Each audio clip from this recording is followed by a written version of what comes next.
Imaginez un nouveau contrat social pour l'économie numérique. Le numérique, c'est une tendance de fond qui a des implications profondes sur le monde du travail, sur notre vie de tous les jours, justement. Quelles solutions pour accompagner tout cela sur le plan social, pour accompagner cette ubérisation de l'économie sur le plan social, notamment? C'est l'objet d'un livre que voici, un contrat social pour l'âge entrepreneurial. Et c'est Nicolas Collin qui l'a écrit, qui est avec nous. Bonjour. Bonjour. Nicolas Collin, associé fondateur de The Family. Un petit mot de présentation tout d'abord, puisque vous venez d'un tout autre univers que celui des startups. Vous êtes un ancien haut fonctionnaire.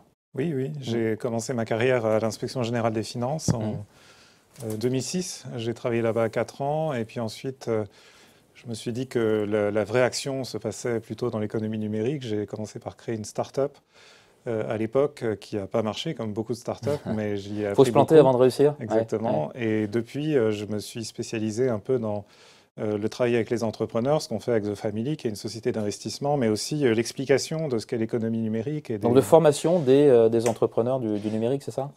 Non, on est investisseur dans un portefeuille de start-up, on travaille avec eux pour les aider à se développer, mais notre credo à The Family, c'est qu'il y a un gros besoin d'explication de ce que c'est que l'économie numérique, de ce que sont les start-up, à l'attention des gens qui n'appartiennent pas à ce monde-là. Donc y compris les gens dans mon ancien univers de la haute administration, les dirigeants d'entreprises traditionnelles, les journalistes comme vous. Et voilà, tous ces gens-là sont en demande d'explications, de qu'est-ce qui change, est-ce que ça va tout bouleverser, etc. Et donc moi, je fais ça en gros depuis 8 ans maintenant, d'expliquer à travers des prises de parole, des écrits de toutes sortes. Voilà, de quoi. The Family était là bien avant Station F, bien avant... Le village, de la rue de la Boétie, c'est pour les Parisiens. Je crois que c'est un peu contemporain du village. C'est contemporain du village. Mais avant Station F. Le temps passe vite. Station F, c'était beaucoup de travaux aussi. Repenser le contrat social à l'heure du numérique, cet âge entrepreneurial qui est en couverture de votre livre, que vous évoquez, comment est-ce que vous le définiriez-vous? On a changé d'époque, là, en peu de temps? Oui, on change d'époque, comme on l'a fait plusieurs fois depuis la révolution industrielle. Quand il y a une nouvelle technologie qui apparaît et qui bouleverse l'économie dans toutes ses dimensions, ça bouleverse la production, la consommation, le travail. Voilà, donc on rentre dans un nouvel âge. On n'est pas encore bien sûr du mot qu'on veut utiliser aujourd'hui pour désigner ce nouvel âge. Moi, j'appelle ça âge entrepreneurial pour insister sur une chose très importante, qui est que le numérique plonge tout le monde, les ménages et les entreprises, dans une instabilité permanente. Contrairement à ce qui était le cas dans l'économie fordiste du XXe siècle, les entreprises... Où la plupart des gens étaient salariés. Voilà, les gens restaient salariés, ils restaient dans le même secteur pendant des décennies, et les entreprises avaient plus ou moins l'assurance d'être là, solidement installées, sans risquer de trébucher trop fort pendant des très longues périodes. Dans le numérique, dans l'économie numérique, c'est fini tout ça. Il y a quand même des géants, il y a quand même des alors, il y a des colosses. Géants, mais il y a des géants qui grandissent et puis qui s'effondrent ou qui... on voit Vous voyez une des GAFA s'effondrer dans les années qui viennent? C'est quand même difficile à imaginer. Non, c'est difficile à imaginer, mais on a déjà vu plusieurs cycles comme ça. On a vu Microsoft aller au bord du gouffre et puis renaître de façon spectaculaire. Apple voilà, a été à 2 doigts de la faillite. Yahoo, qui était un géant il y a encore 10 ans, a complètement disparu. Une entreprise comme Uber, qui semblait, il y a encore 5 ans, être à la conquête du monde entier, a rencontré tellement de problèmes sur tous les fronts. Et WeWork, voilà. Donc ça, c'est typique de l'économie numérique. Aucune entreprise, quelle que soit sa taille, quel que soit son secteur, n'a l'assurance d'être là pour toujours. Et donc, ça oblige les chefs d'entreprise à être plus entrepreneuriaux, c'est-à-dire à chercher à innover en permanence, à développer des nouveaux produits, à tester des nouvelles choses. Et ça a des implications pour les gens qui travaillent pour eux. C'est-à-dire tous les salariés dans ces entreprises vont devoir s'adapter à ce rythme entrepreneurial d'une économie plus numérique. Donc ils se rapprochent sans le vouloir du statut d'auto-entrepreneur, même s'ils ne le sont pas. Leurs conditions de travail, finalement, vont converger. Exactement, c'est ça l'idée.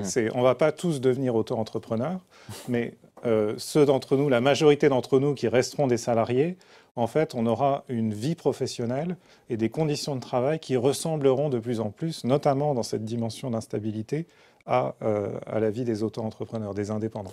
Et c'est pour ça qu'il faut mettre au point ce nouveau contrat social. Cette initiative-là de la Caisse d'épargne Bretagne, Pays de Loire, hein, de faire travailler des auto-entrepreneurs, des conseillers indépendants dans certaines de leurs agences. C'est une expérimentation pour l'instant, mais c'est révélateur justement de ce changement, un secteur aussi stable, aussi monolithique, qui semblait aussi invincible que la banque, commence à être gagné par ce phénomène? Alors, c'est révélateur du fait que les choses changent. Après, ce n'est pas un modèle complètement inconnu. Ça ressemble au modèle des assureurs qui s'appuient pour leur distribution sur des réseaux d'agents généraux et de courtiers. D'assurance vie aussi. Donc, ce n'est pas complètement inédit. Mais ça s'explique, à mon sens, par le fait que le numérique rend les clients beaucoup plus exigeants. C'est-à-dire les clients, ils ne comprennent pas pourquoi on ne peut leur rendre de service qu'à certaines heures d'ouverture d'agences où il faut se rendre en personne, etc. Alors pour ça, il y a Internet. Ils veulent être servis de façon beaucoup plus rapide, pour moins cher, avec des produits de qualité. Et donc ça demande aux entreprises d'être beaucoup plus agiles, d'être beaucoup plus innovantes, de mélanger du numérique et du physique. Et ça, c'est beaucoup plus facile à faire avec une main-d'œuvre, entre guillemets, flexible et agile elle-même, qui sont des indépendants, par rapport à des salariés qui ont signé un contrat de travail qui stipule qu'ils doivent être là de 9h à 17h tous les jours pendant 5 jours et rien en dehors. Il faut un contrat social 2.0. À quoi peut-il ressembler ce contrat social? Alors, le parcours que je propose dans ce livre, c'est un peu de revenir dans l'histoire et de se rappeler que ce n'est pas la première fois qu'on met en place un nouveau contrat social pour une nouvelle économie. La dernière fois qu'on l'a fait, c'était juste après la Seconde Guerre mondiale. Ça a été incarné dans un document assez célèbre qui était le programme du Conseil national de la résistance, qui a en gros annoncé tout ce qui a été mis en place ensuite à la Libération et avec lequel on vit encore aujourd'hui. Nos régimes de retraite dont vous parliez un peu plus tôt sont issus de cette période-là. Le statut général de la fonction publique, c'est cette époque-là. La SNCF, EDF, tout ça a été mis en place à cette époque-là. Bref, et tout ça a parfaitement bien marché pendant quelques décennies. Et là, on voit bien que ça s'essouffle et que ça prend l'autre. Donc c'est révélateur ce qui se passe là sur la réforme de la retraite. Donc moi, ce que je cherche à faire dans ce livre, c'est essayer de comprendre qu'est-ce qu'un contrat social. Un contrat social, c'est pas la sécurité sociale telle qu'on la connaît, le système financier tel qu'on le connaît, c'est des fonctions en fait que remplit ce contrat social. Un contrat social, ça couvre les gens contre les risques auxquels ils sont exposés, comme de perdre son emploi, de tomber malade, d'être trop vieux et de ne plus pouvoir travailler, etc. Ça, c'est les risques sociaux. Un contrat social, c'est aussi permettre aux gens d'accéder à du capital quand ils en ont besoin. Et donc, dans le passé, on avait besoin d'argent pourquoi? Pour acheter une maison ou un appartement et pour acheter une automobile, dont on parlait juste avant. Et un contrat social, c'est une troisième chose, c'est on aide les gens à s'organiser pour qu'ils puissent défendre eux-mêmes leurs intérêts au fil de l'eau. Et ça, c'était à travers les syndicats industriels tels qu'on les a connus au XXe siècle. Et donc, il faut revisiter ces trois fonctions et se demander quels sont les risques qu'on veut couvrir aujourd'hui. Ils sont probablement différents de ceux du XXe siècle. Dans quelles conditions, dans quel cas les ménages ont besoin d'accéder à du capital pour... et est-ce qu'on peut mettre au point des produits financiers pour les besoins d'aujourd'hui, qui sont différents? Et comment aider les gens à défendre leurs intérêts collectivement dans une économie où plus personne ne va rester au même endroit pendant très longtemps? Donc, sans les syndicats ou des syndicats qui seraient adaptés? Je pense que le sens de l'histoire, c'est que la volonté des individus de défendre leurs intérêts va donner naissance à des organisations d'un type nouveau qui seront en phase avec l'économie d'aujourd'hui et qu'on appellera, je ne sais pas comment on les appellera, on les appellera peut-être des syndicats, mais ce sera des syndicats qui ressembleront en rien aux syndicats traditionnels. Ce sera les syndicats qui accompagneront les travailleurs dans leur mobilité professionnelle. Si c'est en train de germer quelque part, on ne voit pas trop où pour l'instant. Enfin, vous avez peut-être une petite idée. Vous parliez justement... alors, il y a un terme qui revient souvent, c'est le nomadisme. On est de plus en plus des nomades. Oui. Et c'est à ça aussi qu'il faut s'adapter. Et notamment que le logement s'adapte. Parce que un des gros problèmes, c'est le logement de tous ces néo-auto-entrepreneurs. Oui, le logement, c'est un nœud de problèmes sociaux aujourd'hui qui explique une bonne partie de l'anxiété des ménages. De moins en moins de gens peuvent s'offrir un appartement ou une maison. Dans les grandes villes. Hein. Dans les grandes villes, notamment. Ouais. Voilà, et on rentre dans une économie où le nomadisme va devenir la règle. Hier, le nomadisme, c'était l'exception. Les nomades, c'était ceux qui le faisaient par choix parce qu'ils avaient beaucoup d'argent. ou bien qu'ils le faisaient par contrainte parce que c'était des travailleurs saisonniers, etc., ou des travailleurs immigrés, bref. Mais ce n'était pas regardé avec beaucoup de sympathie, le nomadisme. Aujourd'hui, ceux qui s'en sortent le mieux, c'est les nomades, parce que les nomades, c'est ceux qui savent rebondir le plus facilement d'une opportunité à l'autre dans une économie où tout bouge en permanence. Et ceux qui perdent dans cette nouvelle économie, c'est les sédentaires, ceux qui sont coincés quelque part, parce qu'ils ont acheté leur maison, ils ont mis leurs enfants à l'école, leur conjoint a un emploi, etc. Et donc, c'est des gens qui sont... Donc, ils ont la sécurité, entre guillemets, de l'emploi, d'un CDI.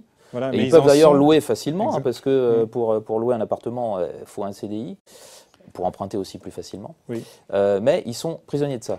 Voilà, ils sont prisonniers de ça. Et donc, moi, je pense que le logement demain, le marché du logement demain adapté à l'économie numérique, c'est un marché du logement qui va faciliter la mobilité des individus. Il faut se rendre compte, quand on est confronté à un changement professionnel, ce n'est pas seulement qu'il faut se former pour apprendre un nouveau métier, c'est aussi qu'il faut déménager très souvent pour se rapprocher de son prochain emploi. Et quand on déménage, ça a des implications dans plein de dimensions. Si on possède sa maison, il faut la vendre, espérer en tirer un bon prix, prendre un prêt relais pour en acheter une autre. Il faut que le conjoint trouve un autre emploi là où on déménage. Il faut changer les enfants d'école, etc., prendre ses marques, etc. Tout ça, c'est très compliqué et ça explique pourquoi les gens ont tant de difficultés à être aussi mobiles qu'ils pourraient l'être dans cette économie où tout bouge en permanence. Et donc, l'une des choses qu'on doit réinventer, c'est le marché du logement. Et notamment, mon intuition, ce n'est pas encore très concret, mais mon intuition, c'est qu'il faut qu'on apprenne à couvrir les gens contre un risque qui n'existait pas dans le passé, qui est celui de ne pas pouvoir se loger là où il y a des emplois pour eux. Aujourd'hui, les emplois qui restent dans une économie plus numérique, c'est des emplois de services de proximité. Voilà. Et ces emplois, par définition, ils sont concentrés dans les zones urbaines. Comme par hasard, c'est là que les prix flambent le plus. Exactement, notamment pour cette raison. Et donc, c'est là que c'est difficile de se loger. Si on est exposé à ce risque, pas pouvoir se loger là où il y a des emplois, normalement, on peut mettre en place des dispositifs d'assurance pour couvrir les gens contre ces risques et aider à prévenir les sinistres. C'est-à-dire, en gros, les aider à se loger là où ils en ont besoin. Et développer l'économie collaborative en termes de logement. Hein, vous plaidez pour finalement donner plus de liberté aux gens qui sont propriétaires de pouvoir sous-louer leur logement, notamment en Airbnb. Ça va vraiment à l'encontre de ce qu'essaye de faire, notamment la maire de Paris. Hein. Parce qu'aujourd'hui, on est prisonnier de cette idée que quand on s'installe dans un logement, c'est pour très longtemps, c'est aussi un actif dans lequel on investit pour préparer sa retraite, etc. Or, ce n'est pas ça le logement dans une économie plus entrepreneuriale. Le logement dans une économie entrepreneuriale, ça devient une commodité. Il faut encore une fois pouvoir bouger aussi facilement que possible. Et donc, Airbnb, loin d'être une anomalie ou quelque chose qu'on doit redouter, c'est quelque chose qu'en réalité préfigure le marché du logement de demain. C'est-à-dire une flexibilité extrême, une capacité à bouger autant qu'on veut, et qui, paradoxalement, est une garantie de stabilité pour des travailleurs qui peuvent ainsi chasser les opportunités. Et ça, nos gouvernants, apparemment, certains d'entre eux n'en ont pas encore pris conscience. Hein. Non, et c'est pour ça qu'il y a un besoin d'éducation. Voilà, et de lire votre livre. Donc, Nicolas Colin, Un contrat social pour l'âge entrepreneurial. Merci beaucoup d'avoir été avec nous. Merci. À très bientôt.